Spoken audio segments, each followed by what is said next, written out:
আমি একটা মেয়ে হয়ে বলতেছি, ছেলেরা আসলেই অনেক বেশি ভালোবাসে। কেউ মানুক বা না মানুক, আমি এই কথাটা মানি। এটা একটা আপুর গল্প। আপু আমাকে বলছিল, আমি যখন ইন্টার ফার্স্ট ইয়ারে পড়ি, একটা ছেলে আমার পিছনে সব সময় ঘুরঘুর করতো।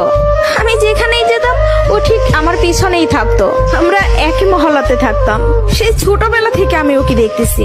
একটু জেদি, তবে কোনো মিথ্যা নেই ওর ভিতরে। ফলচাতুরি এসব কিছুই বুঝে না, আর অনেক চাপা স্বভাবের একজন মানুষ।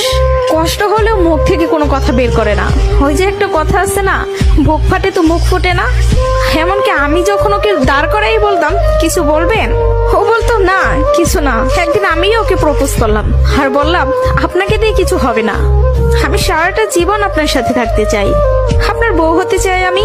কখনো দূরে সরাই দিবেন না তো? জীবনে যা কিছুই হয়ে যাক, আপনি আমার পাশে থাকবেন, কখনো আমাকে একা ফেলে যাবেন না। যদি এই ওয়াদা